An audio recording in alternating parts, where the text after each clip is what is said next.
আসসালামু আলাইকুম প্রিয় দর্শক, সারা দেশ এখন বন্যায় বিপর্যস্ত। উজান থেকে নেমে আসা পানি এবং অতিবৃষ্টি এই দুটো একসঙ্গে হয়ে আমাদের দেশের পূর্বাঞ্চলের বিস্তীর্ণ এলাকা এখন বন্যা প্লাবিত। প্রতিদিনই এর আওতা বাড়ছে, প্রতিদিনই আরও বেশি বেশি মানুষ বন্যা উপদ্রুত হচ্ছে। এ পর্যন্ত সর্বশেষ যে হিসাব দেখা গেছে, এরকম 8টা জেলায় ইতিমধ্যে 4.5 লাখেরও বেশি মানুষ পানিবন্দী হয়ে গেছে। পানিবন্দী মানে তারা আটকা পড়েছে, চারদিকে পানি, তারা বের হতে পারছে না। চারদিকে যখন পানি থাকে তখন তার কোথাও যাওয়ার জায়গা থাকে না, বাজারঘাট করার জায়গা থাকে না, গবাদি পশুগুলো আটকে থাকে এবং তারা কিছু খাওয়ার তার কিছু থাকে না এবং এ দুঃসহ একটা অবস্থা। এরকম লোকের সংখ্যা এখন 4.5 লাখের বেশি, আর ক্ষতিগ্রস্ত মানুষের সংখ্যা প্রায় 35 থেকে 40 লাখের মতো হয়ে গেছে, যারা নাকি বাড়িঘর থেকে বেরিয়ে গেছে, কিন্তু তারা হয়তো নিরাপদ জায়গায় গিয়েছে কিন্তু তারা কিছুই নিয়ে যেতে পারেনি, তাদের সহায় সম্পদ সব পানিতে ভেসে গেছে। তারা মিনিমাম প্রস্তুতি নেওয়ার সময় পায়নি। চোখের পলকে উজান থেকে পানি, আমরা আপনারা এর মধ্যে বিভিন্ন ভিডিও দেখেছেন, ভয়ঙ্কর দৃশ্য। আমি একটা ভিডিও দেখলাম, লোকজন ধান খেতে ধানের চারা রোপণ করছে, ওই সময় তারা দেখলো যে পানি আসছে এবং তারা দৌড়ে পালাতে পারলো না, তার আগেই পুরো ধান ক্ষেত ডুবে গেল, তাদেরও হাঁটু পর্যন্ত পানি উঠে গেল। এই যে বিপুল পরিমাণে পানি আসা হঠাৎ করে, এটাই কিন্তু উজান থেকে আসা পানি। উজান মানে ভারত থেকে আসা পানি। এর জন্য অনেকে অনেক কথা বলছেন, ভারতকে দোষারোপ করা হচ্ছে, ভারতের বিরুদ্ধে স্লোগান দেওয়া হচ্ছে, আবার ভারতের পক্ষ থেকে বলা হচ্ছে না তাদের কিছু করার ছিল না, তাদের ত্রিপুরায় প্রচুর বৃষ্টি হয়েছে, সেখানে তাদের কয়েকটা ড্যাম ছিল, একটা ড্যাম উপচে পানি চলে এসেছে।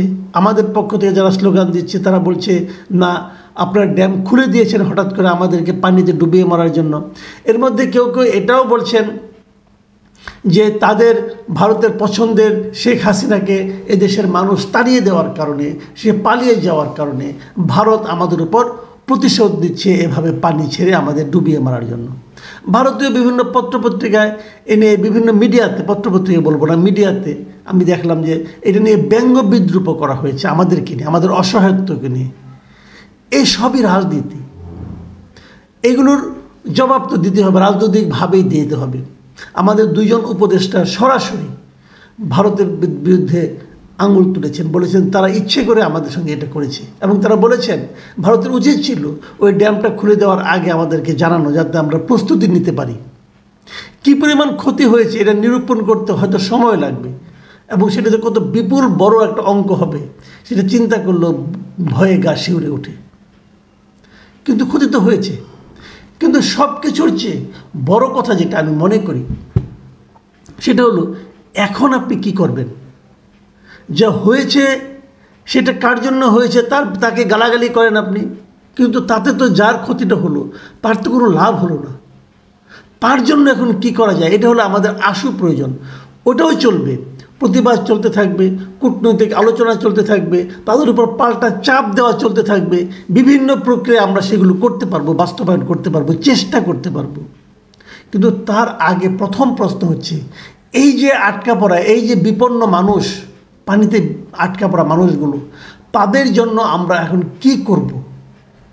এই ব্যাপারটা হলো, আমাদের বর্তমানে একটা সরকার আছে, এর বয়স এখনো 1 মাসও হয়নি, বড় যে 15 দিন, 2 সপ্তাহের একটু বেশি হয়েছে।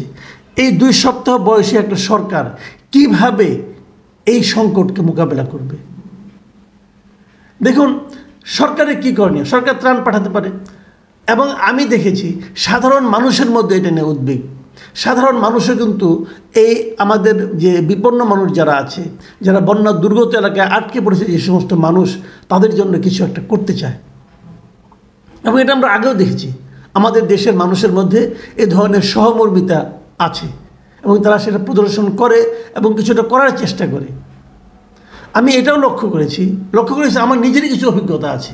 আমি কিন্তু বিভিন্ন সময়ে এর আগে ব্যক্তিগত উদ্যোগে ফেসবুকের মাধ্যমে মানুষকে বলেছি এবং বন্যা দুর্গত এলাকায় আমি গিয়েছি, নিজে ফিজিক্যালি একাধিক জায়গায় আমি এরকম উদ্যোগ নিয়েছি এবং গিয়েছি এবং তখন আমি দেখেছি, আমি যখন আহ্বান করেছি যে আমি অমুক জায়গায়, আমি একবার হাওড়ে গিয়েছি, মানে নেত্রকোনা এলাকায়, আমি সিরাজগঞ্জে গিয়েছি, বিভিন্ন জায়গায় আমি নিজে পার্সোনালি আমি উদ্যোগ নিয়ে গিয়েছি, আমার দুজন বন্ধুবান্ধব সহ আমরা উদ্যোগ গিয়েছি।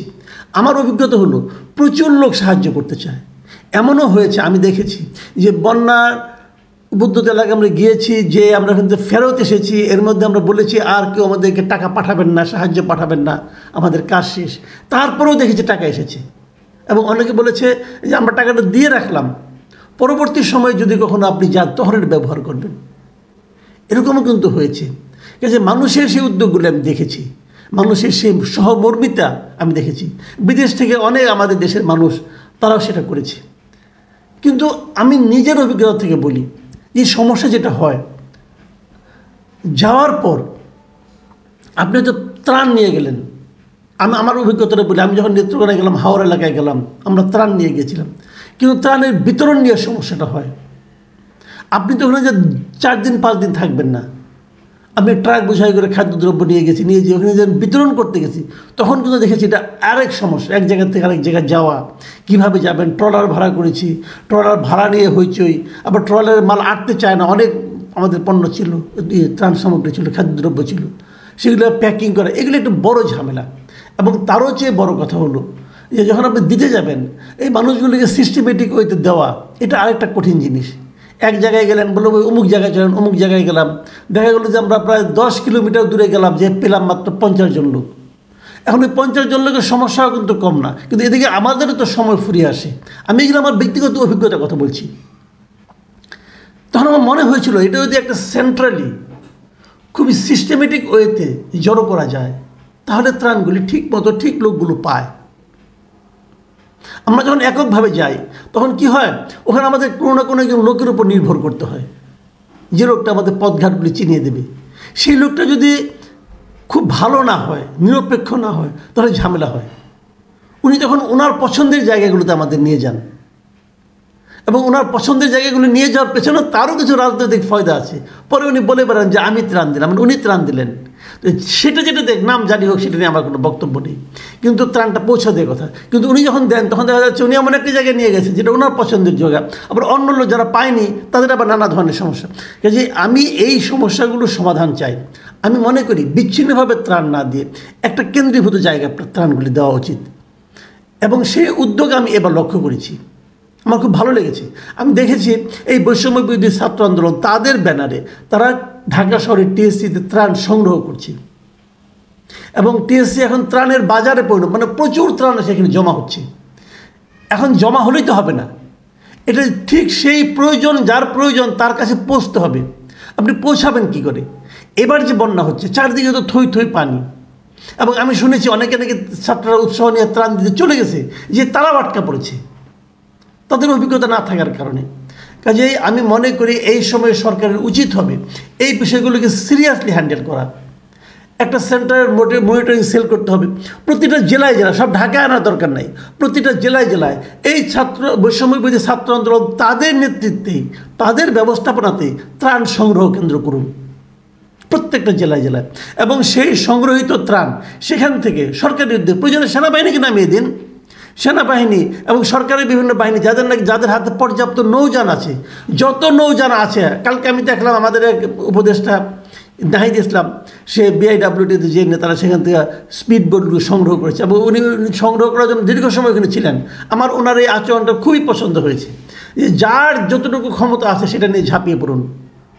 সরকারকে বলবো আপনার বিভিন্ন বাহিনীকে ইনভলভ করুন, ত্রাণ যেন সবাই পায়, মানুষ যেন বুঝতে পারে ত্রাণের নামে যেন কোনো রকম লুটপাট না হয়, কোনো রকম পিলফারেজ না, কোনো রকম চুরিচামারি না হয়, সব যেন জায়গা মতো পৌঁছে। আর জিনিসটা যেটা সেন্ট্রালি মনিটর করুন, এক জায়গায় সমস্ত ত্রাণগুলি জমা করুন। সরকার ত্রাণ দেবে, সরকারের ত্রাণ তহবিল আছে, অমুক আছে, সেখান থেকে দেন আপনারা, কোনো আপত্তি নেই। সাধারণ মানুষকেও তো ইনভলভ করুন। সাধারণ মানুষ অনেকেই দিতে চায়, তারা দেওয়ার একটা জায়গা খুঁজতেছে, সেই জায়গাটা আপনারা তৈরি করে দেন।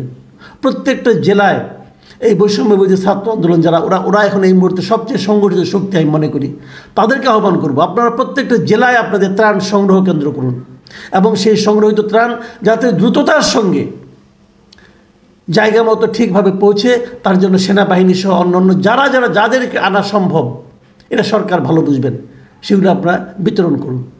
বিভিন্ন ধরনের ত্রাণ কিন্তু লাগবে, কেবলমাত্র যে শুকনো খাবার লাগবে তাই না, অনেক কিছুর খাবার, স্যালাইন লাগবে 2 দিন পরে, এবং মানুষের প্রত্যেক জীবনযাপনের জন্য অনেক ত্রাণ লাগবে। মেয়েদের জন্য স্যানিটারি প্যাড লাগবে, মাথায় রাখতে হবে তারা কিন্তু খালি হাতে চলে এসেছে। বাচ্চাদের জন্য দুধ লাগবে, ছোট বাচ্চাদের জন্য শিশু খাদ্য লাগবে। সব কিছু করুন এবং সাধারণ মানুষকে ইনভলভ করুন, মানুষকে আহ্বান জানান যে তোমরা এখানে এসে দিয়ে যাও। ঠিকানাগুলো পাবলিক করুন। এখন সোশ্যাল মিডিয়া খুব পাওয়ারফুল। সোশ্যাল মিডিয়ায় ছাত্র আন্দোলন, বৈষম্যবিরোধী ছাত্র আন্দোলন যারা আছেন তাদের উচিত হবে বলে দেওয়া যে কোথায় কোথায় দিতে হবে, যে টাকা জমা পড়ে সেই টাকাগুলো কোথায় জমা হবে, এবং প্রত্যেকটা জমা হওয়ার টাকার যে হিসাব সেটা পাবলিক করুন, প্রতিদিন জানিয়ে দিন আমাদের হাতে এত টাকা জমা আছে। সেগুলো বিতরণের দায়িত্ব এবং সংগ্রহের দায়িত্ব একই লোকের নেওয়ার দরকার নেই। বিতরণটা যেন সঠিক হয় সেটা দেখতে হবে। যাদের এক্সপার্টাইজ আছে, যাদের এই ব্যাপারে দক্ষতা আছে, তাদেরকে ব্যবহার করুন। প্রিয় দর্শক, আমি মনে করি যে আমাদের এই কথাগুলো, এই আকাঙ্ক্ষাগুলো সরকার এবং সংশ্লিষ্ট যারা আছে সবাই শুনবেন এবং সেই অনুযায়ী কাজ করবেন। মাথায় রাখবেন, আমাদের উপর নানা রকম ষড়যন্ত্রের চাপ আসবে। সেই চাপকে মোকাবেলার প্রথম স্তর হলো ভেঙে না পড়া। আপনি যদি ভেঙে না পড়েন, আপনি মেরুদণ্ড সোজা করে প্রতিরোধ করতে পারবেন। প্রিয় দর্শক, এখন এই পর্যন্তই। আল্লাহ হাফিজ।